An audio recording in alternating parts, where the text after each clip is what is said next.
Nunca pensé que un día estaría arrodillado llorando frente a una cruz, con el corazón desgarrado y las manos temblando como un niño indefenso. Siempre me reí de los creyentes, de sus rezos, de su devoción que yo consideraba ridícula. Y sin embargo, hoy mi vida es prueba de que nadie puede escapar del amor que transforma. Esta es mi historia, y antes de continuar te invito a suscribirte a este canal, porque lo que escucharás puede tocar tu corazón más de lo que imaginas.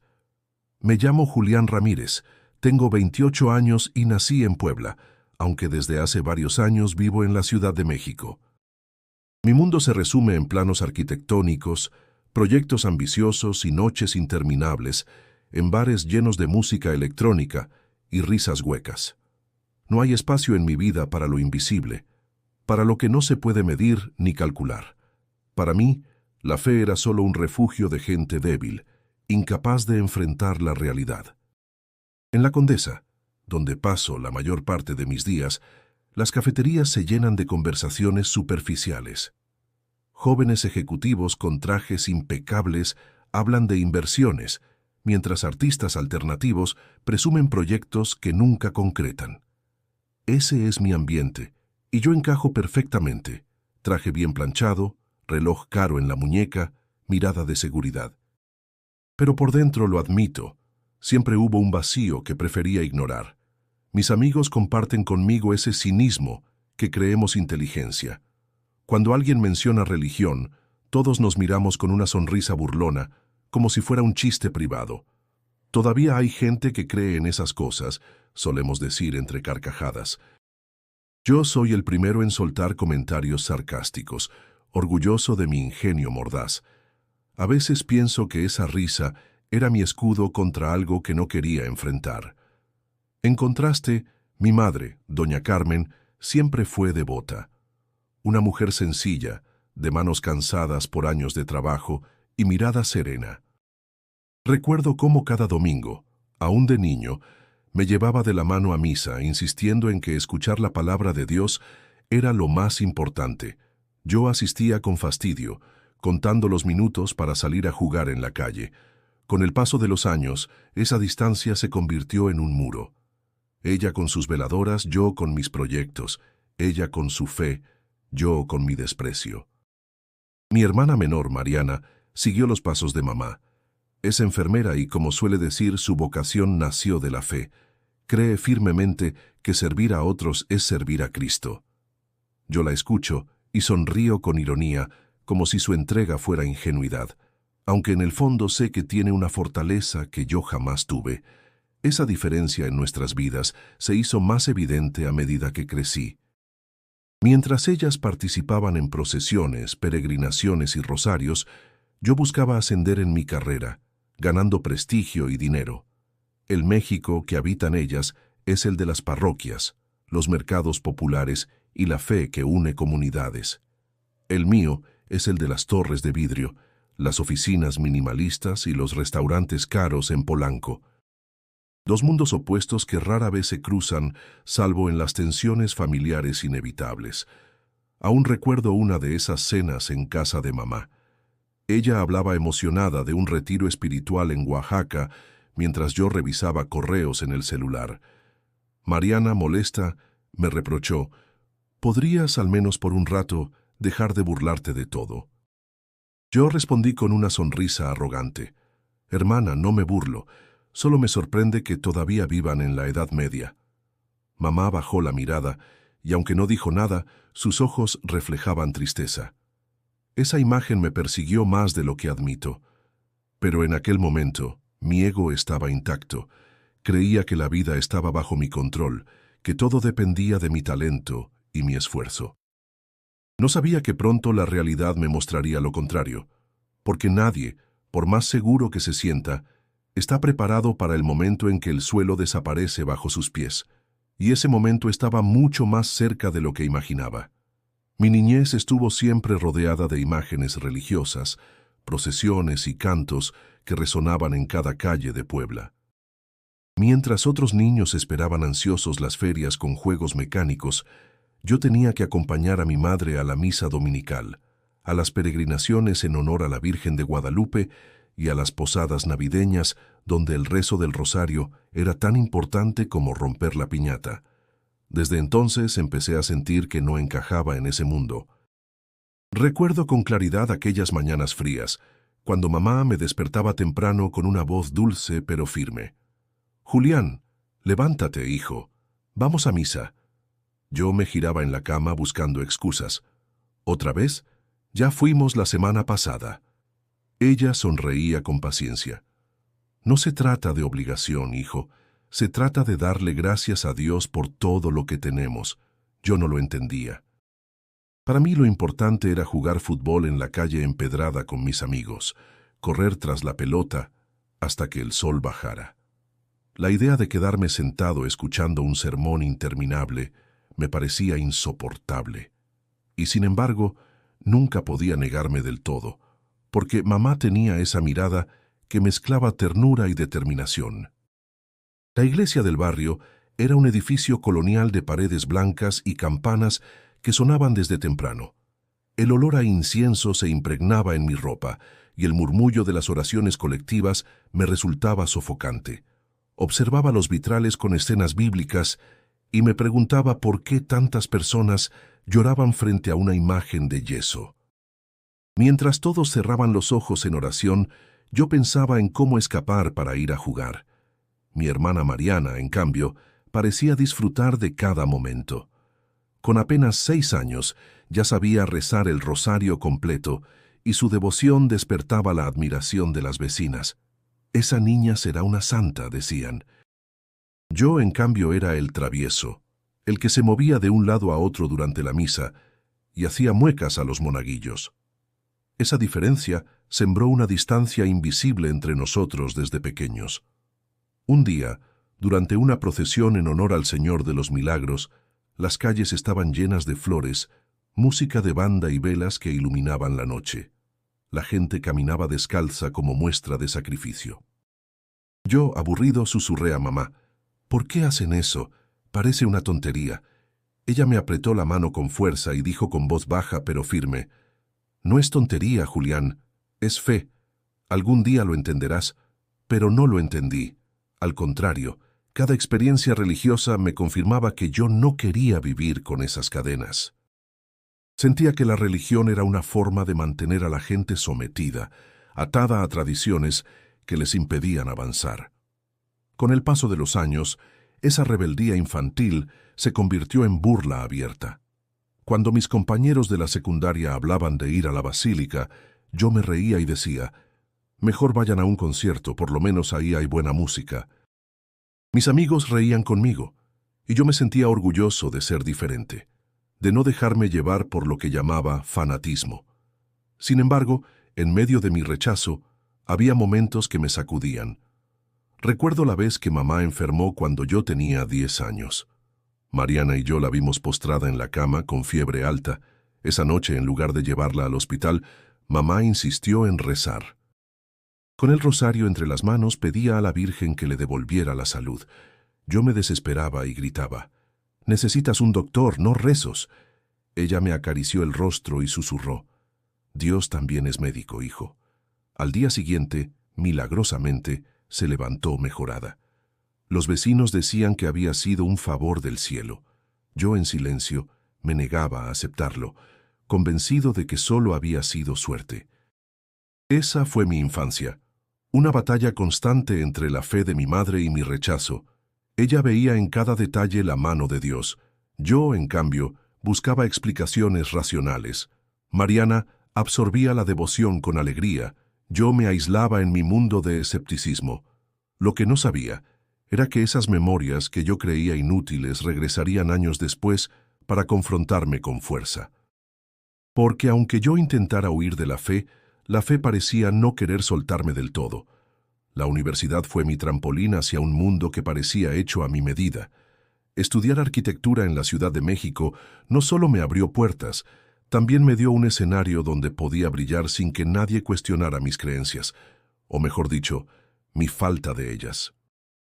Mientras mis compañeros pasaban noches enteras preocupados por aprobar, yo cultivaba una seguridad en mí mismo que rozaba la arrogancia. Los profesores me señalaban como ejemplo de disciplina y creatividad, y yo disfrutaba cada elogio como si fuera una confirmación de que estaba destinado a algo grande. Cuando terminé la carrera, comencé a trabajar en un despacho reconocido en Polanco. Las oficinas eran modernas, con paredes de cristal y vistas panorámicas que parecían gritar éxito. Al poco tiempo, me gané la confianza de mis jefes con propuestas arriesgadas y diseños innovadores. En pocos meses ya coordinaba proyectos que otros tardaban años en conseguir. Y con ese ascenso llegó también un nuevo círculo social. Empresarios, inversionistas, jóvenes ejecutivos que medían su valor en el precio del reloj que llevaban en la muñeca. Las noches se convirtieron en fiestas interminables. En terrazas exclusivas de la Roma o en bares de lujo en Santa Fe, siempre había música, copas caras y conversaciones sobre negocios que parecían importantes, pero eran pura fachada. Yo disfrutaba de ese ambiente, sintiéndome parte de una élite. A veces, cuando alguien hablaba de espiritualidad, todos reíamos con un aire de superioridad. Yo era el primero en lanzar comentarios sarcásticos. La fe es para los que no pueden diseñar su propio futuro, solía decir levantando la copa. Pero esa seguridad tenía un costo. Empecé a volverme impaciente y prepotente. Creía que todos debían reconocer mi talento. Cuando alguien me contradecía en una junta, yo lo ridiculizaba con comentarios mordaces. Eso me ganaba aplausos de algunos, pero también la enemistad silenciosa de muchos. El primer golpe a mi ego llegó con un contrato importante. Una empresa extranjera buscaba renovar un conjunto de edificios en Reforma, y yo estaba seguro de que mi propuesta sería elegida.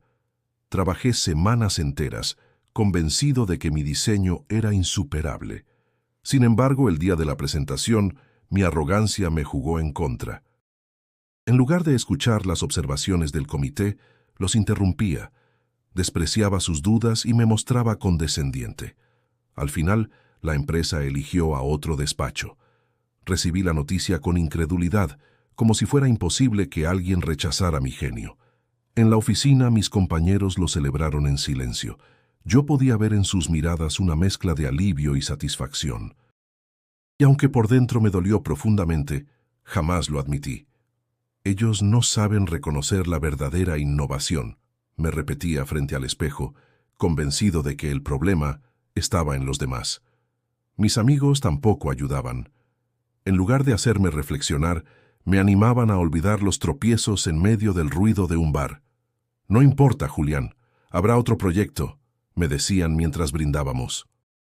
Pero en el fondo, yo sentía una punzada incómoda, una voz pequeña que me preguntaba si de verdad estaba construyendo algo sólido o solo una fachada brillante que podía derrumbarse en cualquier momento. Aún así, mi orgullo no me permitió detenerme. Me refugié en la idea de que el éxito dependía únicamente de mi esfuerzo y de mi capacidad. Y si alguien se atrevía a decir lo contrario, lo ignoraba con desdén.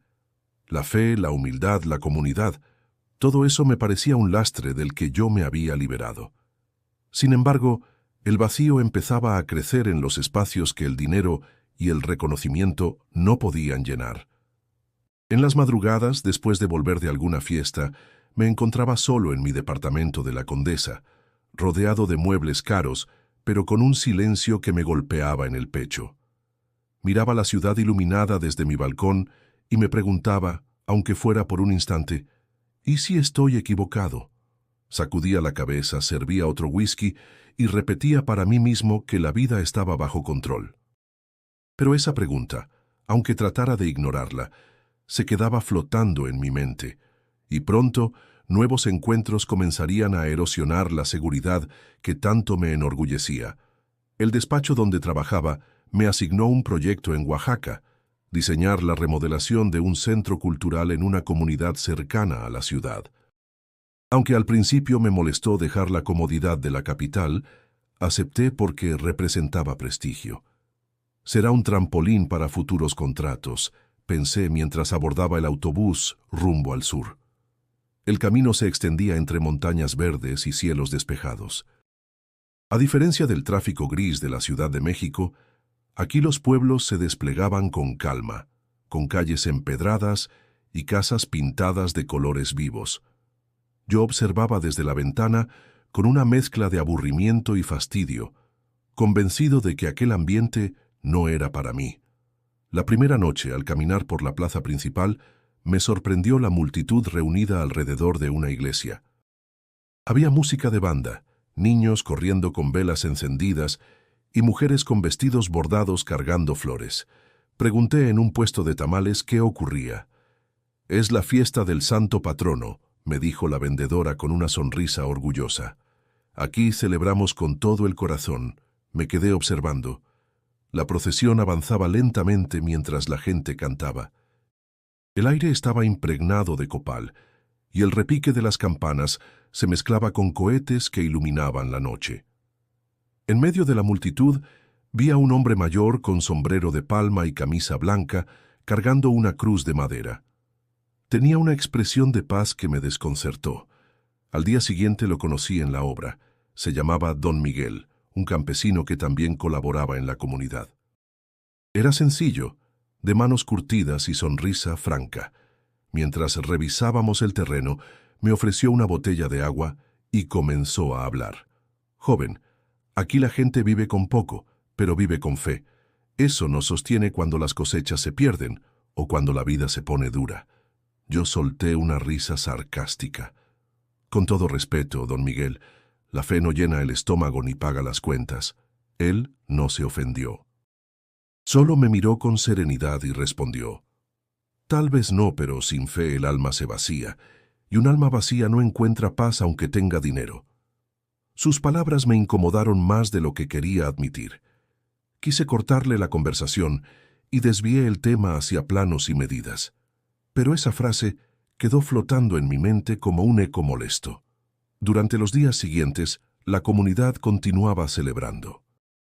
Niños bailaban danzas tradicionales, mujeres cocinaban mole en enormes cazuelas, y cada persona parecía tener un papel en la fiesta. Yo, que siempre había visto la religión como un obstáculo, comencé a notar algo distinto, una alegría genuina que no dependía de lujos. Una tarde, mientras caminábamos por el mercado, don Miguel me señaló un altar improvisado lleno de flores. «¿Ves, Julián? Aquí nadie tiene mucho, pero todos dan lo mejor que tienen a Dios». Yo lo miré con incredulidad. «¿Y de qué sirve eso? El mundo avanza con ciencia, no con rezos». Él sonrió con calma. «Tal vez el mundo avance con ciencia, pero los corazones solo avanzan con amor. Y el amor verdadero viene de lo alto». Esa serenidad me desarmaba. Estaba acostumbrado a discusiones donde siempre ganaba con sarcasmos, pero don Miguel no discutía. Hablaba con convicción tranquila, como si no necesitara convencerme de nada. Las noches en Oaxaca me resultaban distintas. Desde la ventana del hospedaje veía la plaza iluminada por velas y escuchaba los cantos lejanos de la procesión. Había algo en esa devoción que, aunque yo me negara, despertaba preguntas en mi interior. ¿Por qué estas personas, sin dinero ni comodidades, parecían más felices que yo, con mi éxito en la ciudad? Me repetía que todo era simple ignorancia, un refugio para soportar la pobreza. Sin embargo, la mirada de don Miguel y la alegría de la gente no se borraban de mi mente. Era como si una grieta empezara a abrirse en la seguridad de mi mundo, y esa grieta, aunque todavía pequeña, pronto se ensancharía. Después de regresar de Oaxaca, traté de retomar mi rutina en la Ciudad de México como si nada hubiera pasado. Quería convencerme de que aquella experiencia con don Miguel no había dejado huella, que su serenidad era solo un producto de la ignorancia rural. Sin embargo, cada vez que veía a mi madre o a Mariana, esa molestia interior se reavivaba. Era como si las palabras del campesino me hubieran arrancado una espina que llevaba años enterrada. El verdadero conflicto comenzó cuando mamá enfermó. Una tos persistente la debilitaba, y aunque insistía en que estaba bien, se notaba el cansancio en su rostro. Una noche, cuando fui a visitarla a Puebla, me pidió algo que me descolocó por completo. «Julián», dijo con voz suave mientras acomodaba el rebozo sobre sus hombros, Quiero que recemos juntos. Me quedé helado. ¿Rezar? Mamá, sabes que no creo en esas cosas. Ella me miró con ternura, pero también con una súplica que no podía ignorar. No se trata de lo que creas, hijo. Se trata de acompañarme. Mi fe me sostiene, pero tu presencia me daría fuerza. Sentí un nudo en la garganta, pero me negué. Lo siento, mamá. No quiero fingir. Su silencio fue peor que un reproche. Bajó la mirada y empezó a rezar sola, mientras yo observaba desde la esquina, incómodo, como un extraño en mi propia casa. Mariana, que escuchaba desde la cocina, entró furiosa. ¿De verdad, Julián? ¿Ni siquiera puedes hacer esto por ella? No voy a mentirle ni a mí mismo, respondí con frialdad. No es mentira, es amor, replicó con lágrimas contenidas. Pero parece que no sabes lo que significa esa palabra. Sus palabras me golpearon. Yo intenté justificarme alegando que era mejor ser honesto, pero en el fondo sabía que era puro orgullo. Las siguientes semanas la tensión aumentó. Mariana me llamaba para contarme sobre la salud de mamá, y siempre terminábamos discutiendo. «Podrías visitarla más seguido», me decía. «Tengo trabajo, no puedo estar yendo cada rato». «El trabajo siempre es tu excusa. Un día vas a darte cuenta de lo que estás perdiendo». Esa frase me irritaba. Para mí, ella no entendía lo que significaba luchar en una ciudad competitiva. Yo soy el que carga con las responsabilidades reales, pensaba. Pero ¿qué tan reales eran esas responsabilidades si lo único que lograban era alejarme de quienes me querían? Un domingo volví a Puebla y encontré a mamá más débil que antes. Mariana estaba preparando té de hierbas mientras la cuidaba con paciencia. Al entrar, Mariana apenas me dirigió la palabra. El ambiente estaba cargado de tensión. Traté de hacer una broma para romper el hielo, pero nadie rió. Esa noche, mientras cenábamos, mamá habló con voz entrecortada. «Hijos, no quiero que peleen. La familia es lo más valioso que tenemos». Mariana me miró directo a los ojos. «Díselo a él, mamá. Es Julián quien siempre se burla, quien nunca está». Sentí la sangre hervir. «Ya basta, Mariana. No todo gira en torno a tus rezos y tu fe. Yo estoy trabajando, construyendo un futuro, mientras tú sigues aferrada a santos y rosarios». Ella golpeó la mesa con la mano. «Prefiero aferrarme a la fe que vivir vacío como tú». Las palabras quedaron suspendidas en el aire. Mamá cerró los ojos con dolor, como si esa discusión le pesara más que su enfermedad. Yo quise replicar, pero algo me detuvo. Vi sus manos temblorosas sosteniendo el rosario, y por primera vez me pregunté si mi rechazo no estaba rompiéndole el corazón. Me fui esa noche sintiéndome ajeno, derrotado, aunque nunca lo admitiría. Conduje de regreso a la ciudad con la radio a todo volumen, intentando acallar el eco de las palabras de Mariana. Pero era inútil. Porque aunque me negara, la grieta en mi interior se hacía cada vez más profunda. El éxito que había alcanzado en la Ciudad de México parecía firme, pero en realidad estaba sostenido por hilos frágiles. Mi ambición me había llevado a asociarme con personas que compartían mi visión de grandeza, pero no mi lealtad. Entre ellas estaba Héctor, un colega astuto, siempre sonriente, con quien emprendí un proyecto millonario, la construcción de un complejo de oficinas en Santa Fe. Yo confiaba en él porque hablaba mi mismo idioma de prestigio, dinero y poder. Durante meses trabajamos juntos, atrayendo inversionistas y presentando propuestas espectaculares. Yo creía que era imparable. Pero detrás de las reuniones y copas brindadas en restaurantes caros, Héctor tramaba su propio plan. Una mañana recibí una llamada inesperada. Los inversionistas habían retirado su apoyo. Confundido, fui a buscar a Héctor, solo para descubrir que había registrado la empresa a su nombre, apropiándose del proyecto. El golpe fue brutal.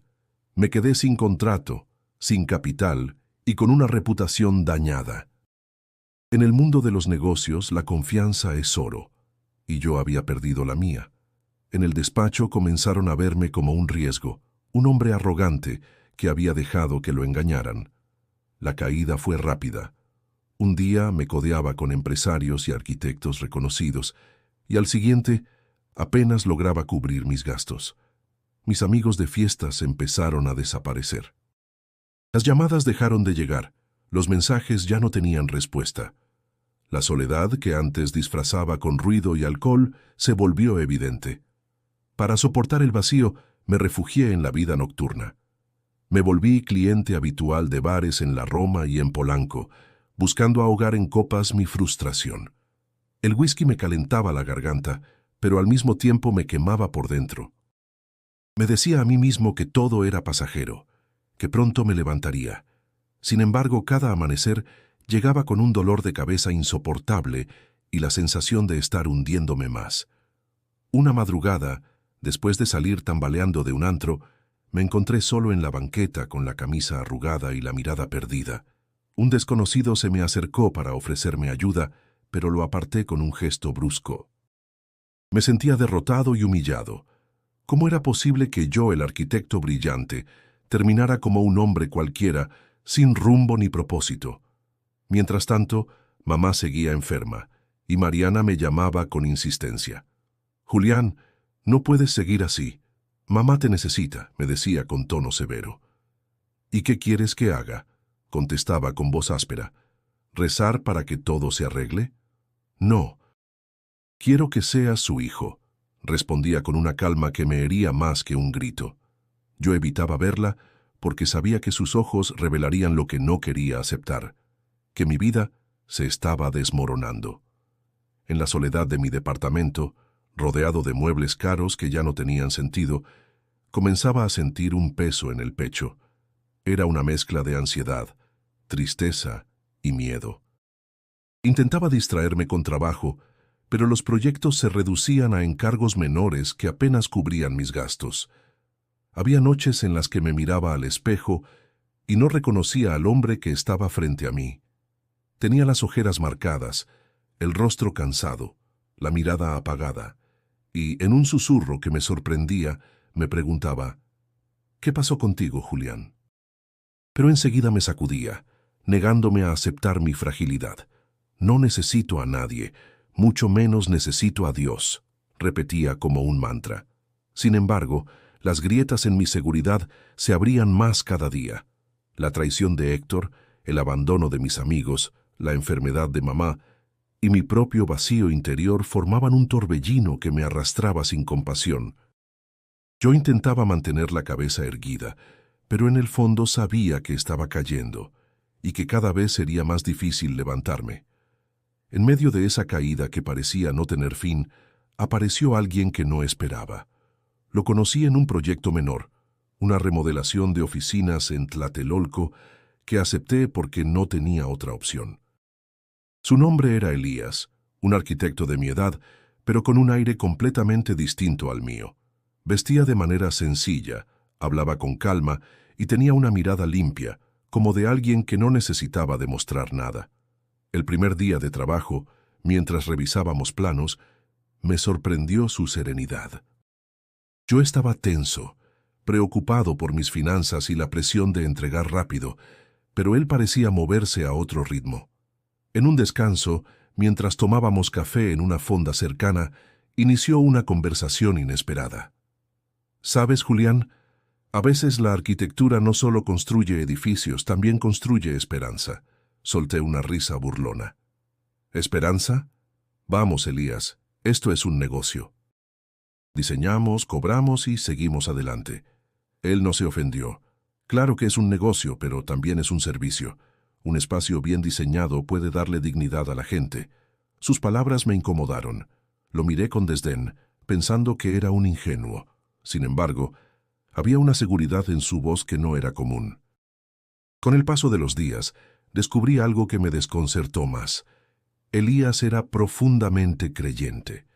En medio de conversaciones sobre estructuras y materiales, mencionaba sin problema su fe. «Antes de empezar un proyecto, siempre pido a Dios que me guíe», dijo una tarde mientras revisábamos bocetos. Yo levanté la ceja, incrédulo. «¿Y qué? ¿Dios también te pasa las medidas y los cálculos?». Él rió sin ofenderse. «No, claro que no. pero me da claridad y paz para tomar decisiones. Esa respuesta me dejó sin réplica. Estaba acostumbrado a que la gente se defendiera o se ofendiera cuando yo atacaba la religión, pero Elías no. Su calma era desconcertante, como si nada pudiera sacarlo de equilibrio. Un viernes, al terminar la jornada, me sorprendió con una invitación inesperada. «Oye, mañana voy a misa en Tlatelolco. ¿Quieres acompañarme?» Solté una carcajada. ¿A misa? ¿Yo? Ni lo sueñes, Elías. Ese no es mi lugar. Él sonrió tranquilo. No hay lugares equivocados cuando se trata de buscar paz. No supe qué responder. Me limité a negar con la cabeza y cambiar de tema, pero esa noche en mi departamento la invitación volvió a mi mente. ¿Paz? ¿Qué sabía él de mi vida para decir que la necesitaba? Y sin embargo tenía razón. Yo no tenía paz. En las semanas siguientes seguimos trabajando juntos. Elías se ganó mi respeto sin proponérselo. Mientras yo explotaba de frustración por un proveedor que no cumplía, él mantenía la calma y buscaba soluciones sin levantar la voz. Yo lo miraba con una mezcla de admiración y enojo. ¿Cómo lograba mantenerse tan sereno? Un día, mientras comíamos en el mismo sitio de siempre, no pude evitar preguntarle: «Dime la verdad, ¿de dónde sacas tanta calma? Yo estaría hecho un desastre si estuviera en tu lugar». Elías me miró con una sonrisa sincera. «De mi fe. Yo confío en que Dios sostiene mi vida, no mis logros ni mis fracasos. Eso me da libertad». Sus palabras me golpearon como un ladrillo. Yo, que había construido toda mi identidad en torno al éxito, no podía comprender esa seguridad que no dependía de nada externo. Traté de bromear, de minimizarlo, pero en el fondo me dejó pensando. Aquella noche, mientras miraba la ciudad desde mi balcón, la voz de Elías resonaba en mi mente. Dios sostiene mi vida. Y aunque intenté ahogarla con otra copa de whisky, la frase seguía allí, insistente, como si no quisiera soltarme. No lo sabía aún, pero ese encuentro sería el inicio de un cambio que empezaba a rozar las paredes de mi alma endurecida. La fachada de seguridad que había construido empezó a resquebrajarse por completo. Elías, con su calma y su fe, me había dejado pensando más de la cuenta, pero en lugar de reconocerlo, traté de esconderme en mis viejos hábitos. Sin embargo, nada funcionaba. El alcohol ya no adormecía la ansiedad, las fiestas eran cada vez más vacías y los proyectos apenas alcanzaban para sobrevivir. Una noche llegué a mi departamento, cansado y con el corazón apretado. El silencio del lugar me golpeó como nunca. El eco de mis pasos sobre el piso de madera parecía recordarme que estaba solo. Me dejé caer en el sofá, encendí la televisión y pasé canales sin interés. Nada me llenaba. En un arranque de frustración, la apagué de golpe y me quedé en la penumbra. Fue entonces cuando las lágrimas que tantas veces había contenido comenzaron a rodar. No era solo por mis fracasos laborales, ni por la traición de Héctor. Era un peso más hondo, una sensación de vacío que no podía explicar. El recuerdo de mamá enferma, rezando sola mientras yo me negaba a acompañarla, me atravesó como un cuchillo. También las palabras de Mariana, acusándome de no saber lo que era el amor. Todo se mezclaba en un torbellino insoportable. Me levanté, caminé hasta la cocina y abrí una botella de whisky. Llené el vaso hasta el borde, pero al acercarlo a los labios lo dejé sobre la mesa. Ni siquiera el alcohol parecía ofrecerme refugio. Entonces lo vi. Sobre la mesa del comedor, entre papeles olvidados, estaba un pequeño objeto que me sorprendió. Era un rosario. Mariana lo había dejado la última vez que vino a visitarme, insistiendo en que lo guardara. Yo lo había tirado con desdén sobre los documentos, sin darle importancia. Ahora, bajo la luz tenue, ese rosario parecía brillar de una forma extraña. Me acerqué, lo tomé en la mano y lo observé. Sentí un escalofrío. «Ridículo», murmuré intentando convencerme, pero mis manos temblaban. Me senté otra vez apretando el rosario. Por un instante tuve la tentación de rezar, pero no sabía cómo. Hacía tanto tiempo que me había burlado de esas palabras que me parecían ajenas extrañas en mi boca. Lo solté con brusquedad, como si quemara. Sin embargo, la sensación de vacío no desapareció. Al día siguiente, mi madre me llamó. Su voz sonaba débil. «Hijo, ¿puedes venir a verme este fin de semana? Me haría bien verte». Me quedé en silencio unos segundos, dudando. «Tengo trabajo, mamá», respondí al final. «El trabajo siempre estará ahí, Julián». «Yo no», dijo con una calma que me desgarró. Colgué con la garganta cerrada. Me sentí un cobarde. Esa noche tuve un sueño extraño. Me veía caminando solo por una calle oscura, rodeado de edificios derrumbados. En medio de la soledad aparecía una luz lejana, como una vela encendida en la penumbra. Quise acercarme, pero mis pies estaban atados. Me desperté empapado en sudor, con el corazón acelerado. No entendía qué significaba, pero me dejó intranquilo. Los días siguientes fueron aún más duros. Los pagos atrasados, las llamadas de clientes que cancelaban, la mirada vacía de mis propios ojos en el espejo. Sentía que todo me estaba empujando hacia un límite invisible, y en ese límite, algo dentro de mí comenzó a romperse. Una tarde, sentado en mi balcón mientras la ciudad se iluminaba con el atardecer, me descubrí diciendo en voz baja: «Dios, si de verdad existes, ¿dónde estás?». Me quedé en silencio, sorprendido de mis propias palabras. Nunca antes había pronunciado algo así. Fue apenas un susurro, pero me asustó. Negué con la cabeza, tratando de convencerme de que había sido producto del cansancio. Sin embargo, en lo más profundo, sabía que era un grito ahogado de mi alma. El vacío ya no podía ocultarlo. Y aunque aún no lo admitía, mi corazón comenzaba a buscar lo que tanto había rechazado. El llamado llegó de la manera más inesperada. Mariana me telefoneó una tarde con tono urgente.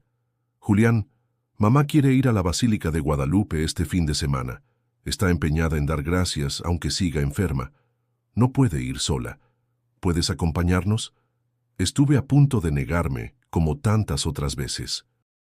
Pero algo en mi interior me detuvo.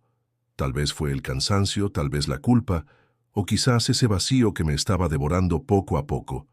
Suspiré y respondí: «Está bien, voy». El sábado amaneció con un cielo despejado. Tomamos carretera rumbo a la Ciudad de México, y durante el trayecto, mamá no dejaba de repetir con emoción: «La Virgencita siempre escucha, hijos. Ella nunca abandona». Yo rodé los ojos en silencio, pero no dije nada. Mariana me miraba de reojo, como esperando que en cualquier momento me retractara. Al llegar a la basílica, la multitud me impresionó. Miles de personas avanzaban lentamente, muchas de rodillas, arrastrándose sobre el mármol con lágrimas en los ojos. Familias completas cargaban veladoras, flores y estandartes. El aire estaba impregnado de incienso, y el murmullo de los cantos colectivos creaba una atmósfera indescriptible. Entramos juntos al templo. Yo observaba con incomodidad. Veía a la gente llorar, suplicar, agradecer, y no podía evitar preguntarme qué encontraban allí que yo no veía. Mamá tomó mi mano con ternura. «Hijo, aunque no quieras rezar, solo mira la imagen, abre tu corazón un instante». Me resistí, pero seguí su mirada. Frente a mí, el ayate con la imagen de la Virgen brillaba bajo la luz. No era un simple cuadro. Tenía un magnetismo extraño. Sentí un escalofrío recorrerme la espalda. Mariana se arrodilló y empezó a rezar en voz baja. Yo permanecí de pie, rígido, con las manos en los bolsillos. Pero mientras observaba el rostro sereno de mi madre, tan debilitada y aún así tan firme en su fe, algo dentro de mí se estremeció. Una anciana que estaba a mi lado encendió una vela y murmuró: «Gracias, madre, por la vida de mis nietos». Su voz quebrada me conmovió. Esa mujer, sin nada que ofrecer más que una vela, irradiaba una esperanza que yo jamás había sentido. De pronto me descubrí respirando hondo, como si algo me oprimiera el pecho. Cerré los ojos un instante y, sin quererlo, una frase se formó en mi mente: «Si de verdad estás aquí, muéstrame algo». Me asusté de mí mismo. ¿Estaba orando? Abrí los ojos de golpe, nervioso, y fingí indiferencia. Al salir del templo, mamá sonreía con paz. Gracias, Julián, por acompañarnos. No sabes lo que significa para mí. No supe qué responder, solo asentí, evitando su mirada. Esa noche, de regreso en mi departamento, el recuerdo de la basílica no me dejaba en paz. La multitud de fieles, la devoción sincera, la luz sobre el ayate. Cerré los ojos y la imagen volvió a aparecer en mi mente. Por primera vez, sentí que tal vez había algo más allá de lo que podía entender.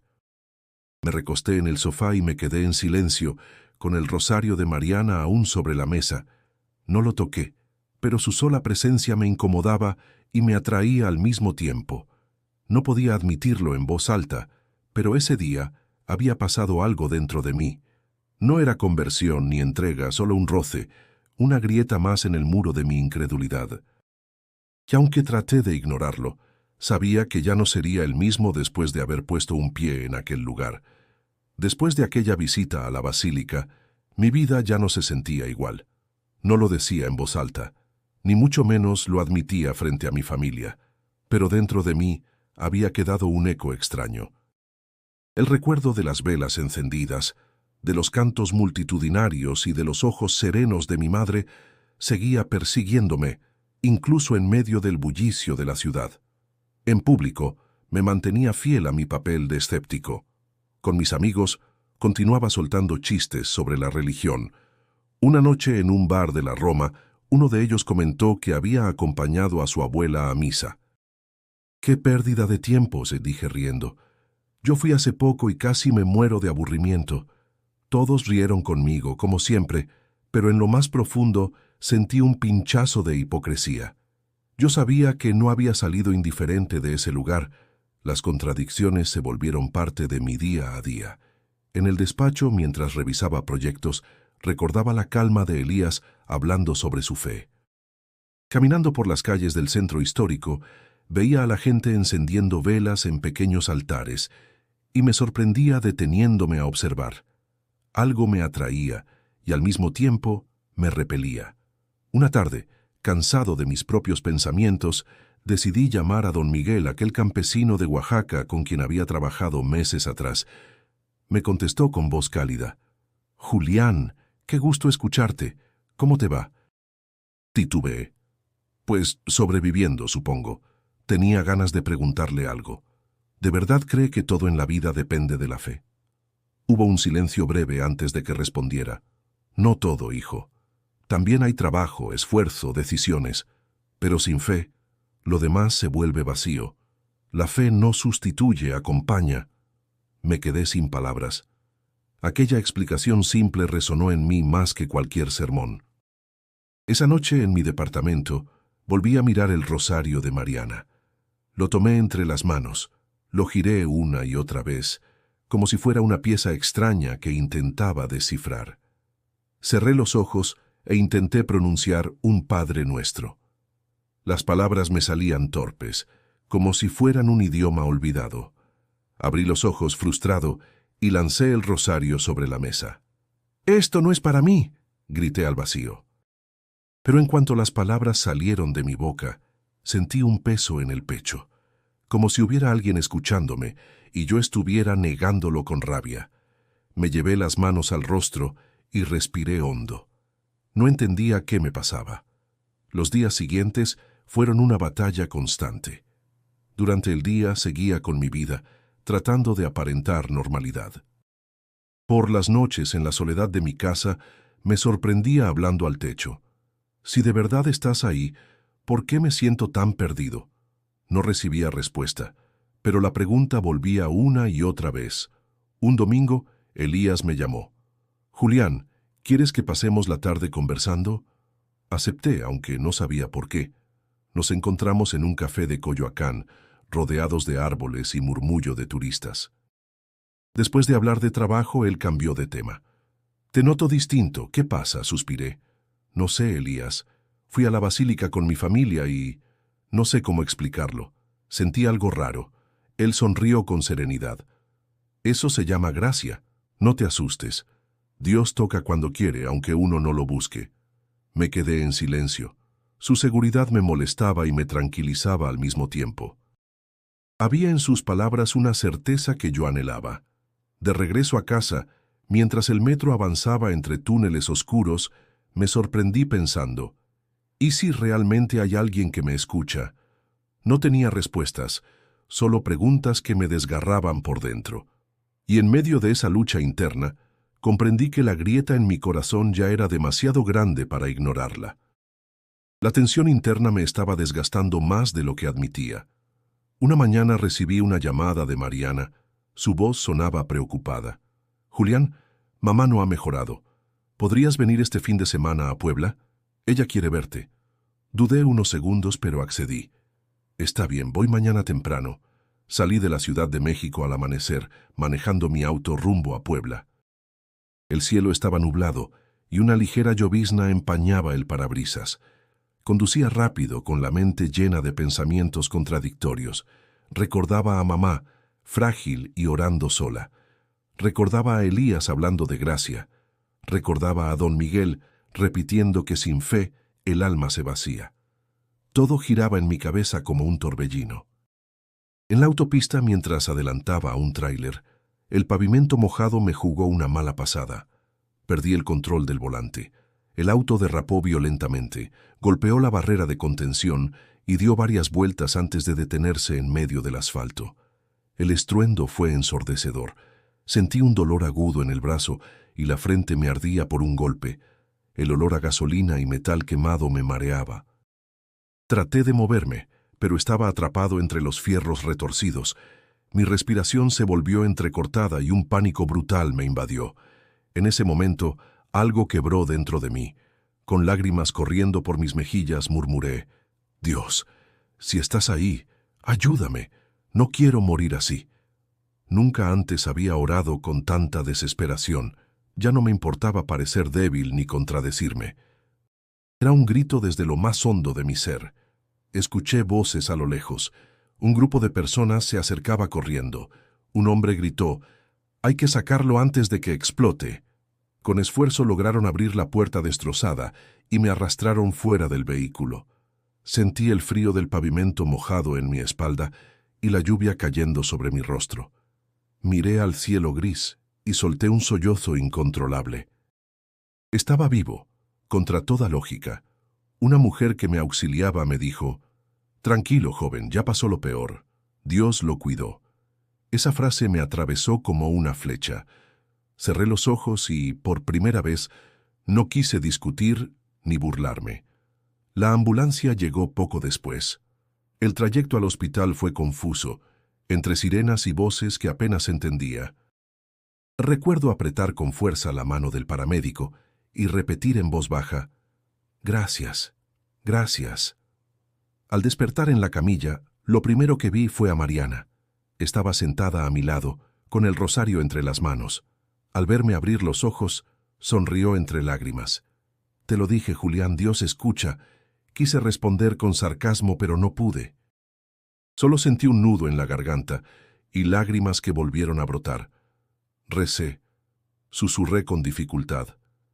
Le pedí ayuda. Mariana me acarició la frente con ternura. «Y él te escuchó». En ese instante comprendí que algo había cambiado. No era una conversión plena, no era una fe madura, pero sí un reconocimiento. Por primera vez había acudido a Dios y había sentido que alguien me respondía. Esa noche, mientras el hospital quedaba en silencio y las luces del pasillo se filtraban por la puerta entreabierta, me quedé despierto, mirando al techo. Tenía miedo, pero también una extraña paz. No sabía qué significaba ese momento ni a dónde me llevaría. Solo sabía que, después de estar tan cerca de la muerte, ya no podía seguir ignorando la posibilidad de que hubiera algo o alguien más grande que yo. El hospital se convirtió en mi hogar durante varias semanas. Tenía fracturas menores y una fuerte contusión, pero los médicos me aseguraron que había sobrevivido de milagro. Esa palabra milagro resonaba una y otra vez en mi mente, como si fuera imposible escapar de ella. Mariana no se separó de mí en esos días. Siempre estaba sentada a un lado de la cama, con su uniforme de enfermera y su inseparable rosario entre los dedos. Una tarde, mientras yo apenas podía moverme, la observé rezar en silencio. Al terminar, me miró con una dulzura que me desarmó. Cuando escuché del accidente, pensé que te perdía. Le pedí a Dios que no me quitara a mi hermano. Y aquí estás. Sentí un nudo en la garganta. No supe qué responder. Apenas atiné a bajar la mirada, avergonzado. Días después, mamá vino a visitarme. Entró despacio, con pasos frágiles, pero con una sonrisa que irradiaba paz.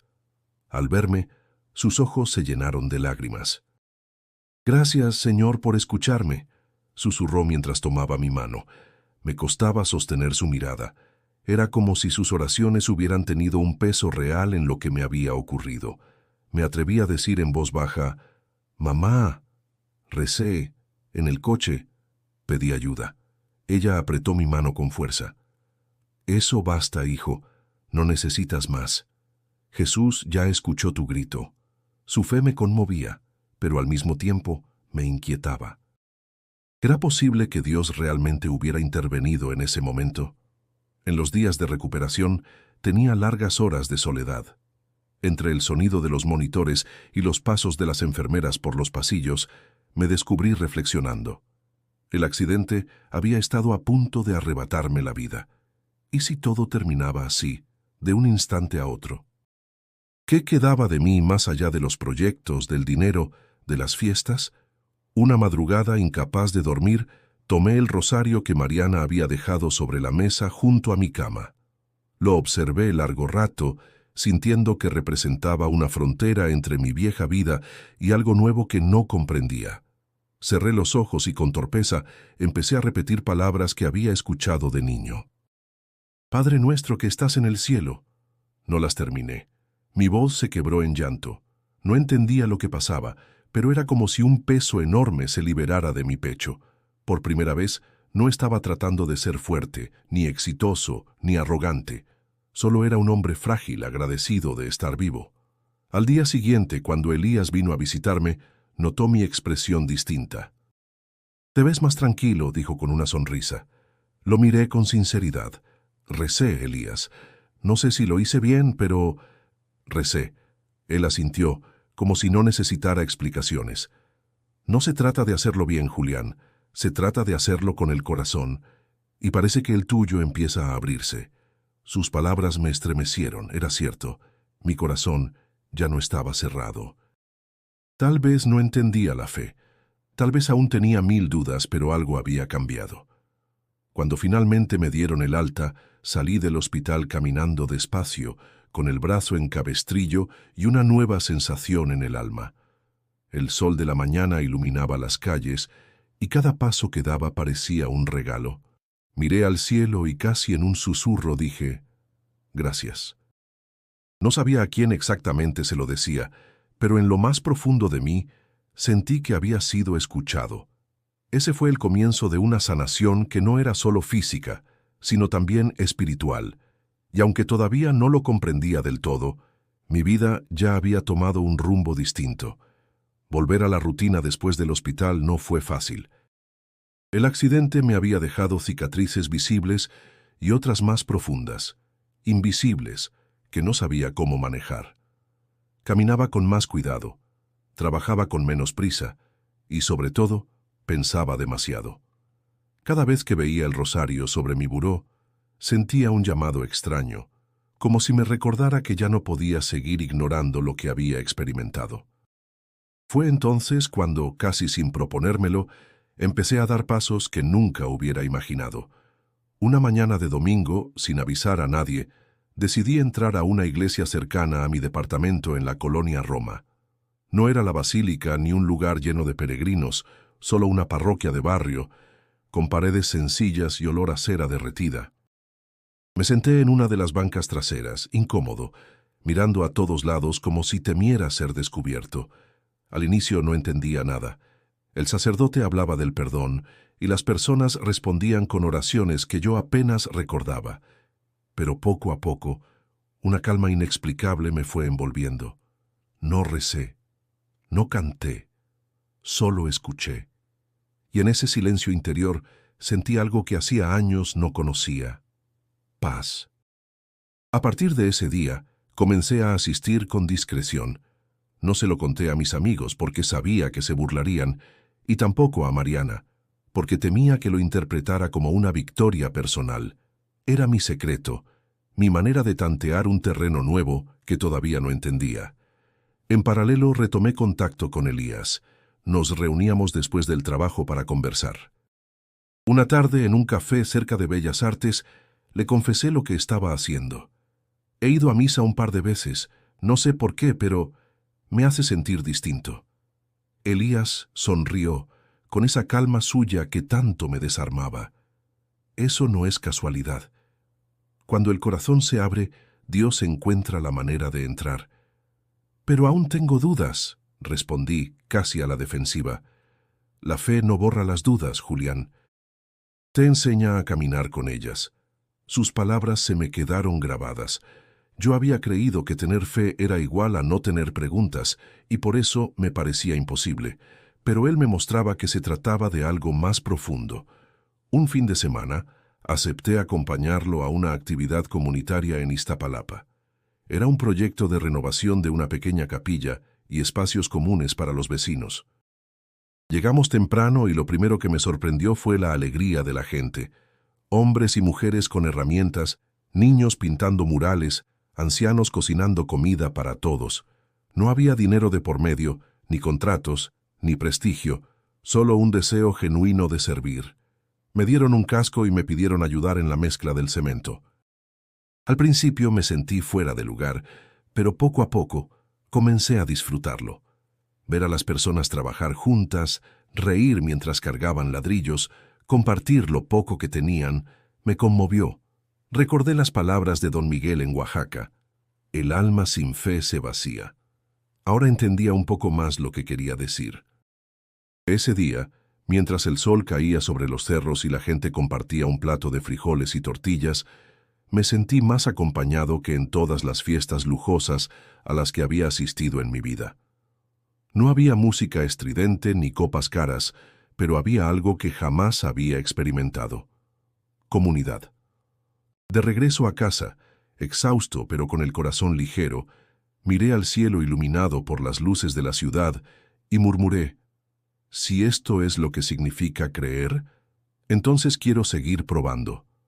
Sin darme cuenta, estaba construyendo un nuevo camino. Un camino que no dependía de mis logros ni de mis caídas, sino de algo más grande, algo que recién empezaba a descubrir.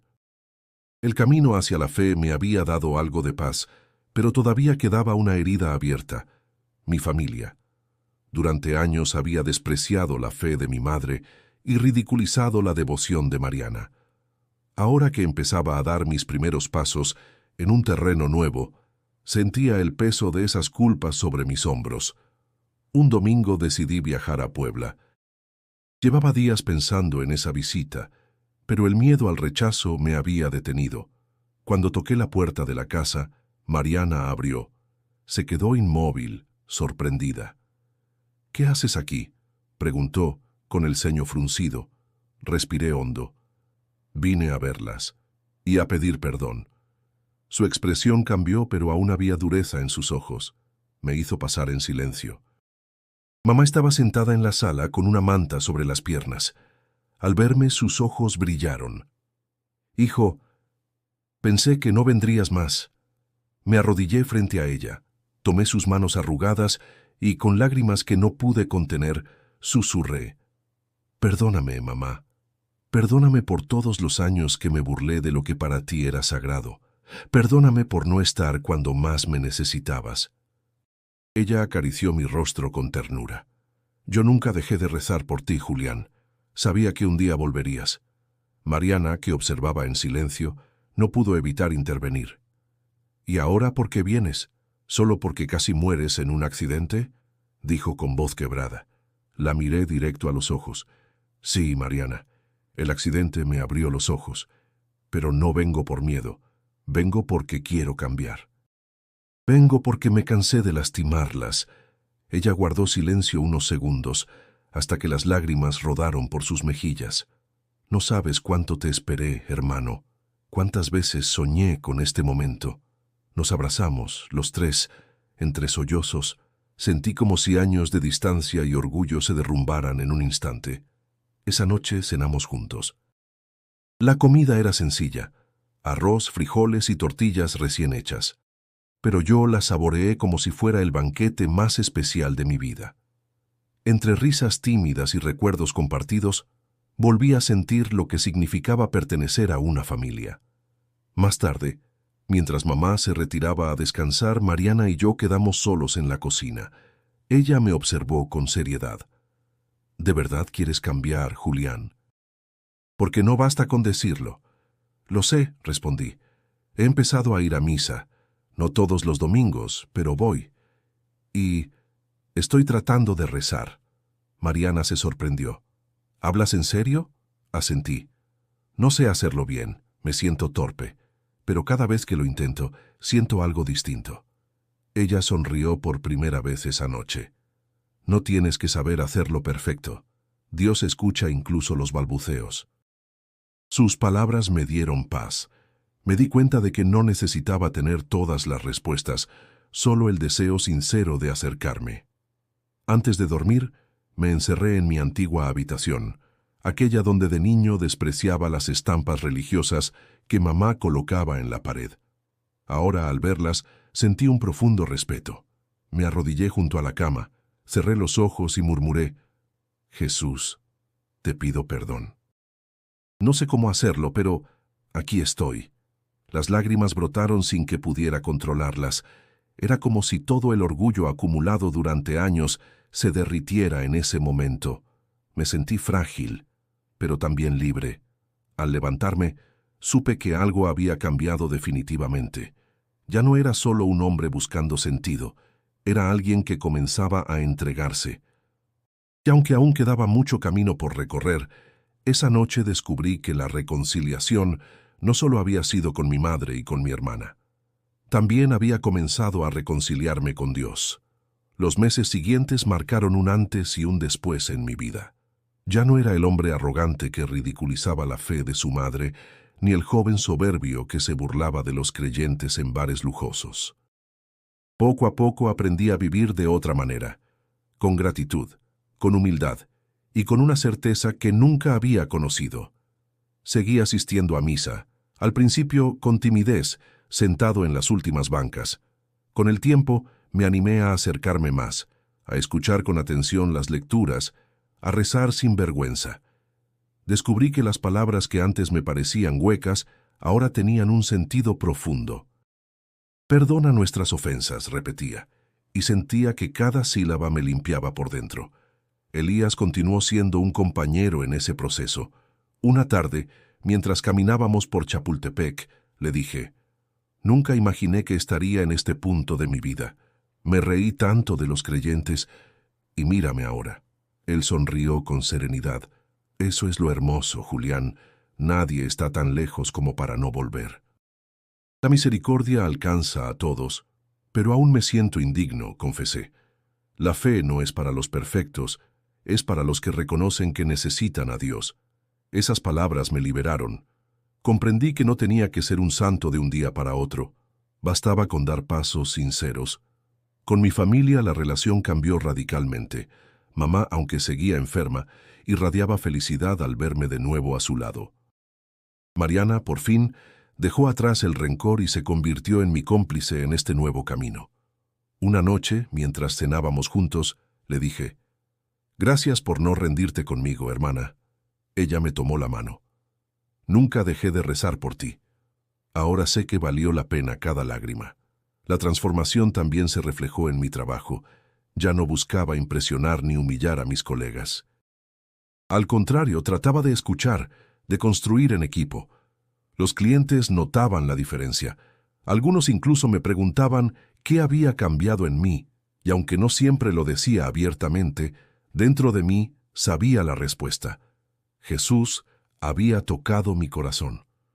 Lo más impactante llegó en una tarde de oración personal. Me arrodillé en mi habitación con la ventana abierta y el viento entrando suavemente. Cerré los ojos y hablé con Jesús, como si hablara con un amigo. Perdóname por tanto orgullo, por tantas burlas, por tanta soberbia. No merezco tu amor, pero lo necesito. Hoy quiero que seas parte de mi vida. Las lágrimas corrieron libres, pero no eran de dolor, sino de alivio. Sentí como si una carga enorme cayera de mis hombros. Era un llanto distinto, un llanto de redención. Desde entonces, entendí que mi historia no era solo la de un hombre que casi pierde todo, sino la de alguien que fue alcanzado por una misericordia que jamás imaginó. Y ahora quiero compartirlo con todos los que, como yo, creen que están demasiado lejos. No importa cuánto hayas rechazado a Dios, no importa cuánto te hayas burlado, siempre hay un camino de regreso. Si has llegado hasta aquí, quiero invitarte a reflexionar sobre tu propia vida. ¿Dónde buscas tu seguridad? ¿En el éxito? ¿En el dinero? ¿En las apariencias? Yo también lo hice y terminé vacío. Solo cuando me rendí encontré la verdadera paz. Y antes de despedirme, te pido que te suscribas a este canal, porque aquí seguimos compartiendo historias que pueden transformar corazones, tal como lo hizo esta conmigo. Además, no te vayas todavía, haz clic en el video que aparece en la pantalla ahora mismo. Estoy seguro de que lo que escucharás ahí seguirá tocando tu vida y guiándote en tu propio camino. Porque al final todos podemos caer, pero lo importante es quién nos levanta.